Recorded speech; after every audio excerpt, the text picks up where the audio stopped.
বাংলাদেশের চলচ্চিত্র ইতিহাসে ৯০ দশককে বলা হয় সোনালী যুগ। আর সেই দশকে কিছু নায়ক দর্শকদের মনে স্থায়ীভাবে জায়গা করে নিয়েছিল। আর তাদের মধ্যে একজন হচ্ছে নায়ক মেহেদী।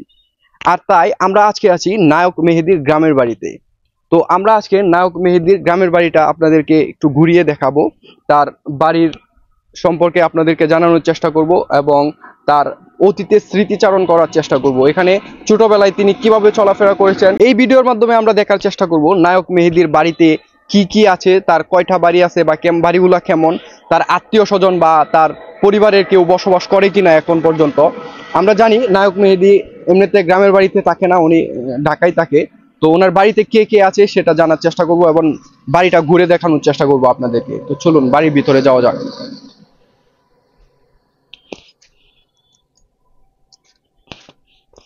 তো এইটি হচ্ছে নায়ক মেহেদীর বাড়ি।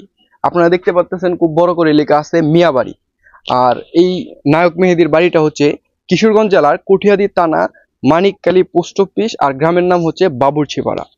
তো এইদিকে দেখতে পাচ্ছেন একটা খুবই পুরাতন বাড়ি আছে। যেহেতু ওনারা বাড়িতে থাকে না তাই পরিত্যক্ত অবস্থায় বাড়িটা, খুব নাজেহাল অবস্থা। এখানে হয়তো মানে কোনো কিছুই নাই, কেউ থাকে না, এজন্য বাড়িটা পরিত্যক্ত হয়ে আছে। আর এই বাড়িতে অনেকেই থাকে, এই জন্য এই বাড়িটা একটু নতুন দেখাই যাইতেছে। বাড়িটা নতুন করে করা হয়েছে, বিল্ডিং ঘর। আর ওই পাশে ভিতরে আরো অনেক ঘর আছে, আমরা আস্তে আস্তে ওইগুলো দেখাবো। এটা হইতেছে খুবই পুরাতন বাড়ি, নায়ক মেহেদীর আমলের। যখন নায়ক মেহেদী বাড়িতে থাকতো তখনকার এই বাড়িটা তৈরি করা হয়েছিল। আর এগুলা পরবর্তীতে তৈরি করা হয়েছে। আমরা একটু ভিতরের দিকে যাওয়ার চেষ্টা করি, দেখি ভিতরে কি আছে।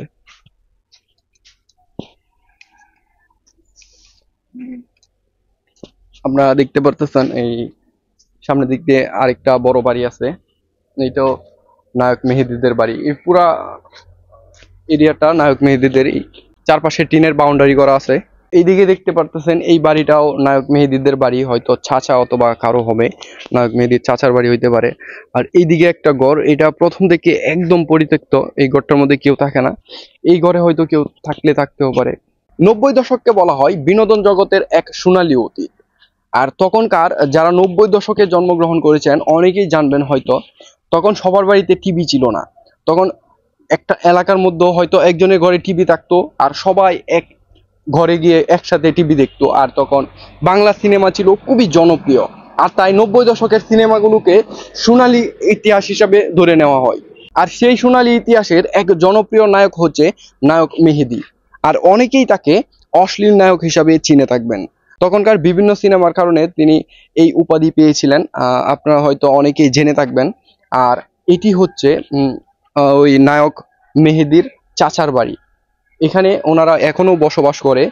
ওনারা হয়তো ভিতরে আছে, একজনের কাছ থেকে জানতে পারলাম হয়তো ঘুমাইতেছে এখন, যেহেতু সকাল টাইমে আসছি আমরা। এটা হচ্ছে তার চাচার বাড়ি। আর বিশেষ করে এই সাইডে একটা ঘর আছে, এই ঘরে নায়ক মেহেদীরা বসবাস করতো যখন ঘরটা ভালো ছিল। আপনারা বাহিরের সাইডে দেখছেন একদম পরিত্যক্ত অবস্থায় আছে বর্তমানে। তো আমরা আরেকটু ওই সাইডে দেখার চেষ্টা করব আর কি কি আছে ওনাদের বাড়িতে। তো আপনারা এই সাইডটা দেখতে পারতেছেন, মোটামুটি জঙ্গলের মতো হয়ে আছে। যেহেতু এই বাড়িতে তেমন কেউ থাকে না, নায়ক মেহেদীর পরিবার বা পরিবারের তেমন কেউ থাকে না। তার চাচারা বসবাস করে, চাচারও ছেলে নাই কোনো, যার কারণে এই জায়গাগুলো দেখাশোনা করতে খুব কষ্ট হয়ে যায় তাদের জন্য। আর এদিকে একটা জিনিস দেখতে পারতেছেন, ৯০ দশকের জন্য খুবই জনপ্রিয়, তখনকার মানুষ হয়তো খুব ভালো করে চিনবে। এটা হইতেছে একটা কুয়া, তখনকার যুগের খুবই পুরান আমলের একটা কুয়া। আপনারা দেখতে পারবেন এখান থেকে আগে মানুষ পানি তুলতো। তখনকার যুগে হয়তো কল ছিল না, টিউবওয়েল ছিল না, যার কারণে মানুষ এখান থেকে পানি তুলে খাইতো পানি আর কি। এটা হইতেছে সেই যুগের একটা কুয়া। ভিতরে দেখতে পাচ্ছেন, ওরে আল্লাহ কত গর্ত। আমরা একটু ভালো করে জুম করে দেখানোর চেষ্টা করব আপনাদেরকে কুয়াটার ভিতরে। অনেকে হয়তো এই কুয়াগুলো চিনবেন না, বর্তমান যুগে যারা জন্ম।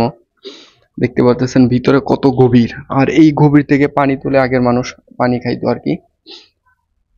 তখন যেহেতু টিউবওয়েল ছিল না, সেজন্য এই ধরনের কুয়া থাকতো সবার বাড়িতে একটা করে। যাদের সামর্থ্য ছিল তারা এরকম কুয়া তৈরি করতো, আর সেই কুয়া থেকে পানি তুলে পুরা গ্রামবাসী মানুষ পানি খাইতো আর কি।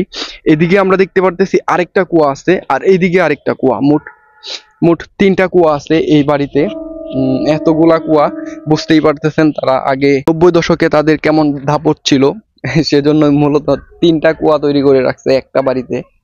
এই যে এইদিকে আরেকটা কুয়া দেখতে পারতেছেন, এটার গভীরতা অনেক বেশি, উপরে কোনো ঢাকনা নাই, খুবই রিস্কি ব্যাপার। আর রিস্কি হইলেও সমস্যা নাই, এইদিকে মানুষ তেমন একটা চলাফেরা করে না, তার কারণে। আচ্ছা, আরেকটা এদিকে কুয়া আছে, এটা পুরা ঢেকে গেছে। এই যে আরেকটা কুয়া এদিকে ঝোপঝাড়ের জন্য ঢেকে গেছে পুরা। এগুলাতে আগেকার মানুষ পানি খাইতো আর কি, পানি তুলা। তখনকার যুগে টিউবওয়েল না থাকার কারণে মানুষ এগুলা থেকে পানি তুলে খাইতো আর কি। তো আপনারা কে কে 90 দশকের সোনালী দিনগুলো উপভোগ করতে পেরেছেন এবং 90 দশকের এই জনপ্রিয় নায়ক মেহেদীর সিনেমাগুলো দেখছেন, অবশ্যই কমেন্টে জানাবেন। আর আজকের ভিডিও এই পর্যন্তই। ভালো লাগলে লাইক, কমেন্ট এবং বন্ধুদের সাথে শেয়ার করতে ভুলবেন না।